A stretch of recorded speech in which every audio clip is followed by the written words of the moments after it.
The message came through at 11:51 on a Thursday night, lighting up my phone like a warning flare. I was still awake reviewing blueprints in my penthouse overlooking Seattle, the city lights blurred by the relentless rain. It was my mother, Susan. No greeting. No question. Just a command. We've agreed. You need to vacate your apartment for the weekend. Austin needs it to close his deal. Be out by Friday. I stared at the screen waiting for the punchline, but only one thing followed. A notification. Austin liked the message. Drop a comment and let me know where you're listening from and what time it is for you right now. I'd love to know who's part of our community. My brother didn't even have the decency to ask me himself. He just clicked a heart on our mother's eviction notice. They weren't asking to borrow my guest room.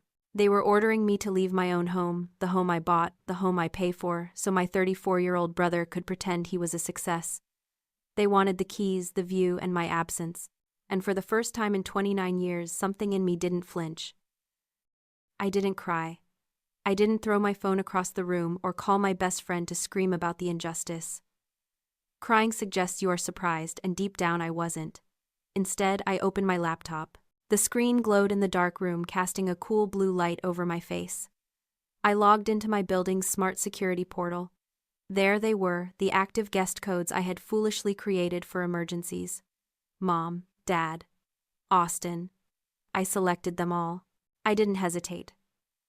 I clicked Revoke Access. The status bar loaded for a second, then flashed a green confirmation. Just like that, their digital keys were gone. They were locked out. I sat back in my chair, the leather cool against my skin, and looked around the room they felt so entitled to commandeer. They called my home lucky. They acted as if this $3.2 million penthouse overlooking the Puget Sound had fallen into my lap by accident. They didn't see the decade of 80-hour weeks. They didn't see the missed Christmases, the years of eating ramen while designing skyscrapers, or the ulcers I developed making partner at 29. To them, my career was just a cute hobby that paid too much, while Austin's life was a Greek tragedy of unfulfilled potential. I pulled up my banking history. It was time to look at the numbers. I created a new spreadsheet. I started typing. Every emergency transfer I had sent Austin over the last 5 years, $2,500 for rent when he forgot to pay, $4,000 for a car repair that I suspect was actually a gambling debt, $1,500 for groceries that looked suspiciously like bottle service charges. The sum at the bottom of the column made my stomach turn. $45,000 in the last 18 months alone. I had been the silent investor in the business of keeping Austin's ego afloat. That was the moment the realization hit me cold and sharp as a drafting knife. I used to wonder why my parents never celebrated my wins, why my promotions were met with tight smiles and immediate subject changes, why my stability seemed to annoy them. It wasn't just favoritism, it was psychology. I wasn't just their daughter, I was a mirror. Every time I succeeded, it proved that Austin's failure wasn't inevitable. It wasn't the economy or bad luck or a cruel world holding him back. It was him. My success was a direct insult to their golden child mythology, because it proved that rising from our background was possible if you actually did the work. My competence made his incompetence look like a choice. By demanding my house, they weren't just asking for a favor. They were trying to strip me of my achievement to patch the holes in his ego. They needed to cannibalize my life to feed his delusion that he was the prince who just needed a palace to rule. I looked at the text message again. He needs to feel like a man. The audacity was almost impressive. They wanted me to vacate my own life, so he could cosplay as a success story in my living room. I closed the spreadsheet. I didn't delete it. I saved it. This wasn't a family dispute anymore. It was an attempted hostile takeover. And I was the architect. I knew exactly where the structural weaknesses were.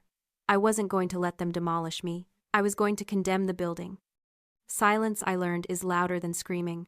For 2 days, I ignored every call, text, and email.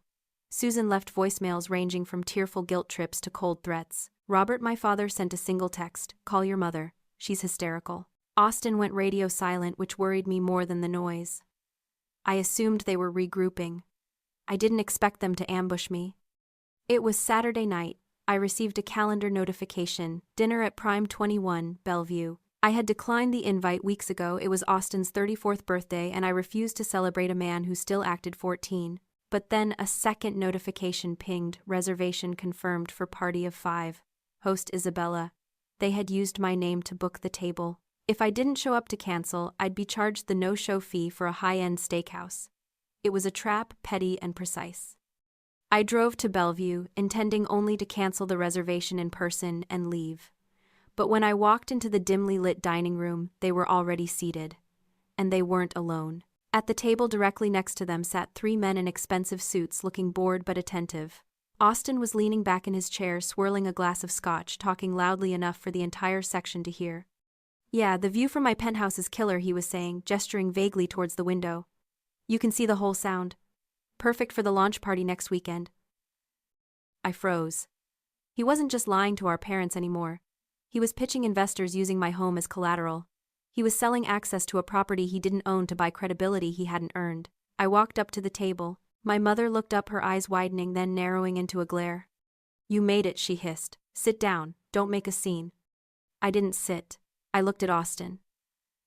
The conversation at the next table stopped. Austin turned red.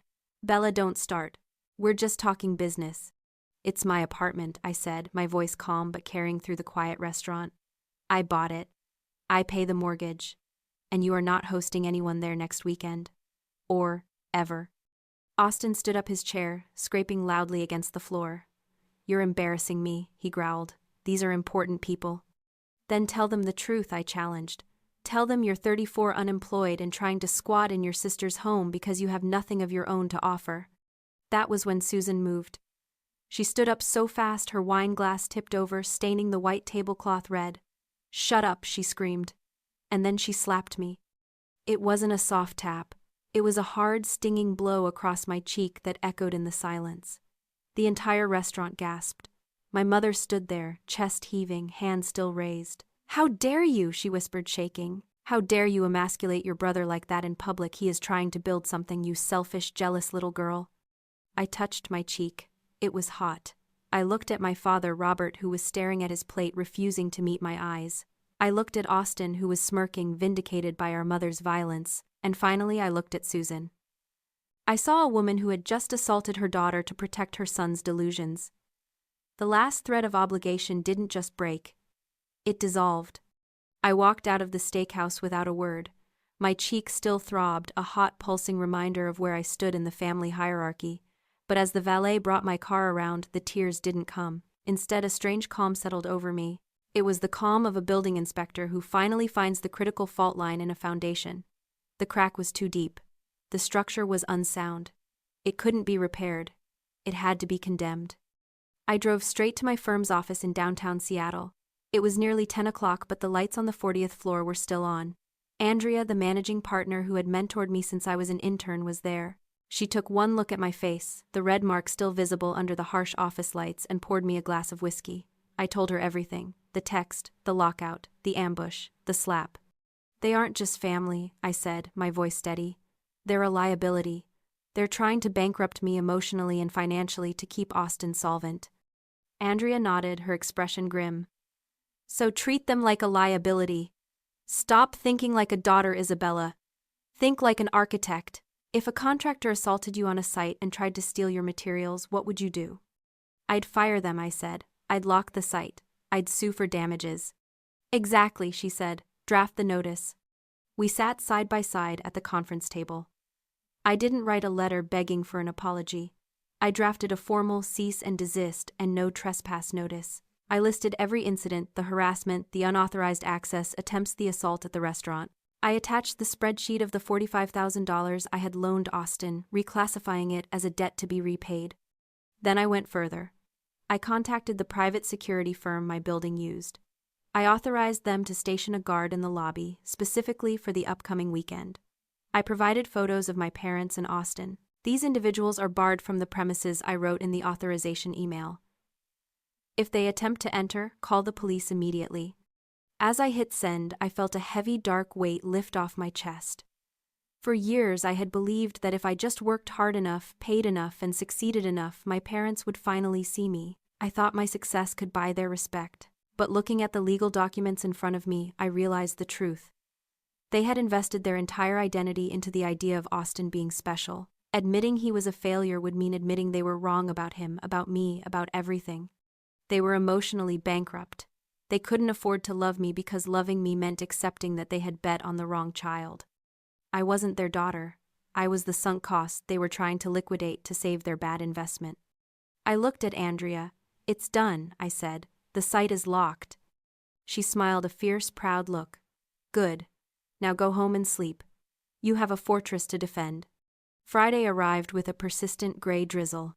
I had expected angry voicemails or perhaps a dramatic confrontation in the lobby, but the day passed with eerie silence. I worked from home watching the clock tick closer to the evening. My security system showed no attempted entries. It felt too easy. At 7:45 p.m., my phone rang. It was the concierge desk. "Miss Isabella," the night guard's voice was tight. "We have a situation in the lobby. There's a group of people here. They say they have a reservation for your unit." "A reservation?" I asked, my blood running cold. "I didn't authorize any guests." "I told them that, ma'am. But they have a confirmation email from a site called Luxe Stay. It lists your unit number, photos of your living room, and it's under the name Austin."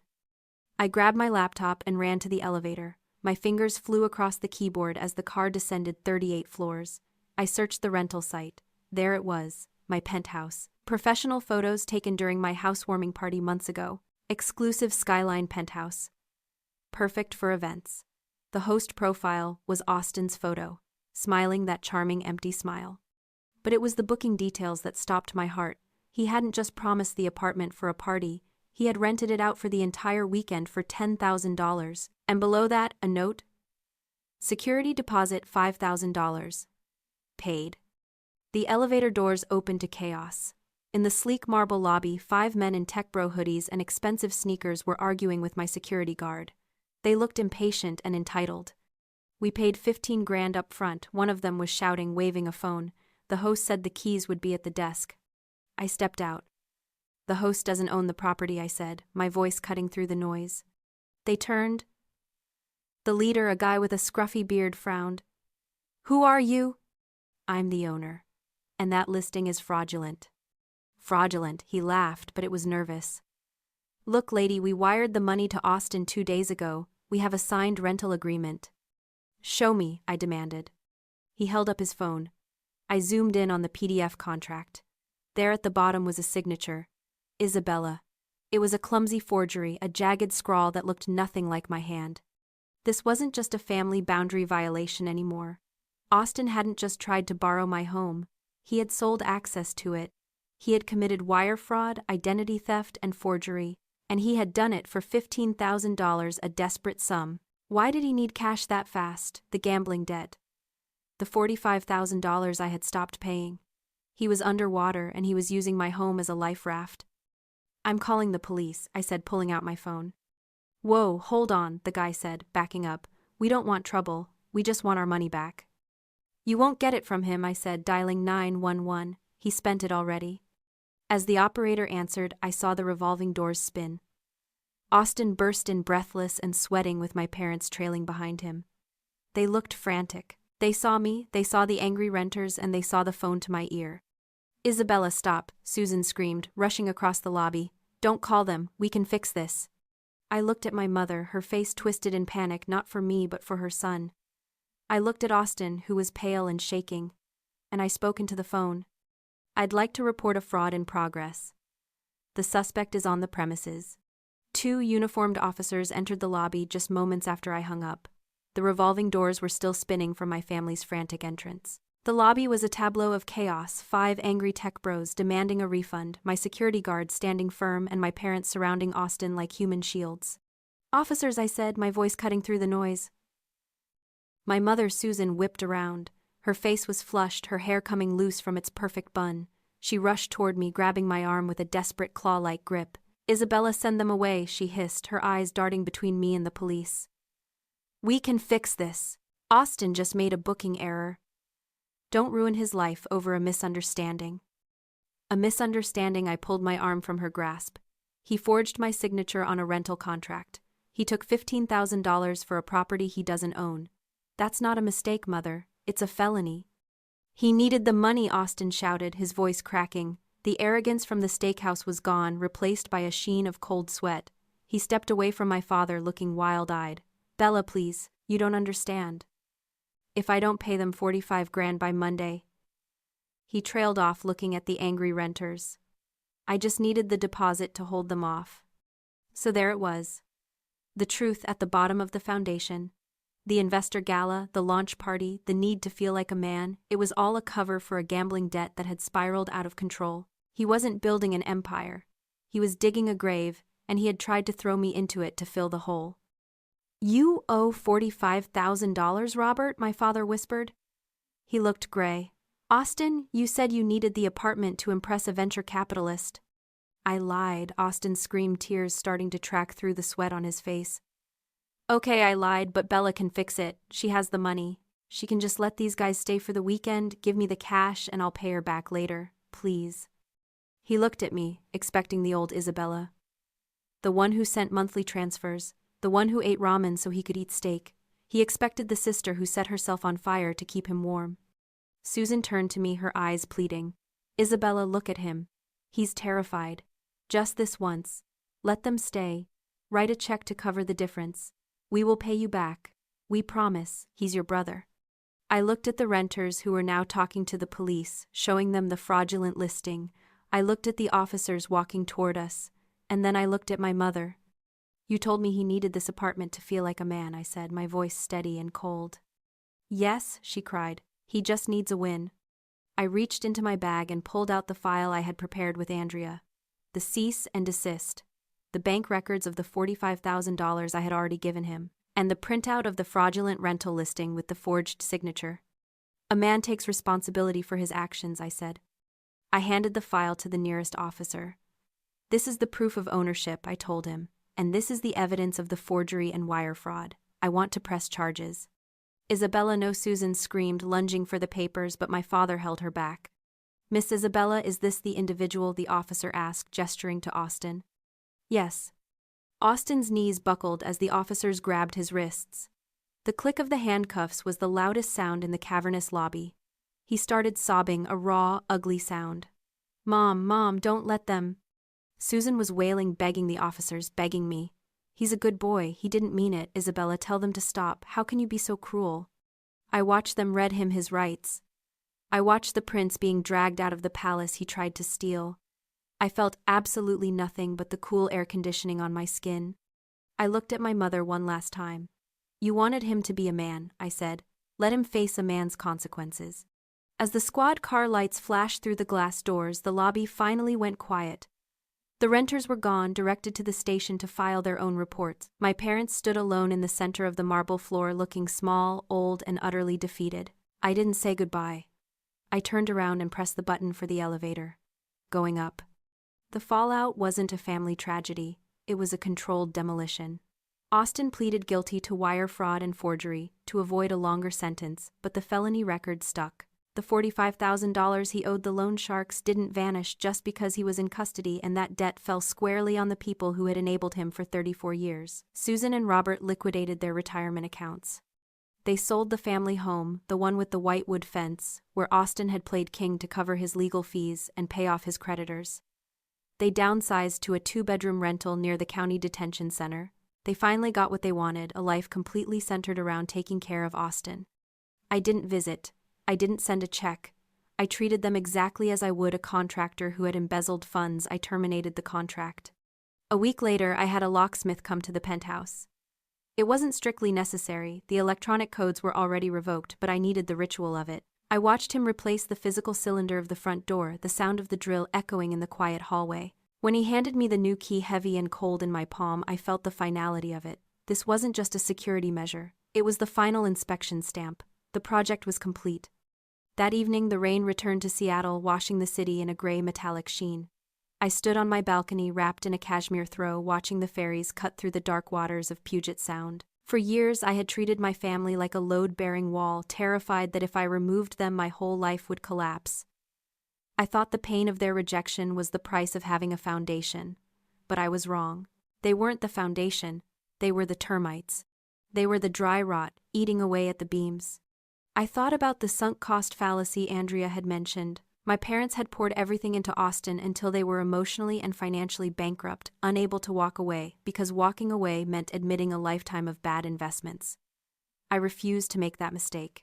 I cut my losses, and standing there, listening to the rain hiss against the glass railing, I realized what I had gained in return. The apartment was silent. There was no one banging on the door, no one demanding money, no one telling me I was selfish for existing. It was just me, the view, and the life I had designed brick by brick. It turns out you don't need to be chosen by your family to be valuable. You just need to have the courage to evict the people who refuse to pay the rent. Have you ever had to evict a family member from your life to save yourself? Let me know in the comments. And if you believe in protecting your peace at all costs, hit that follow button.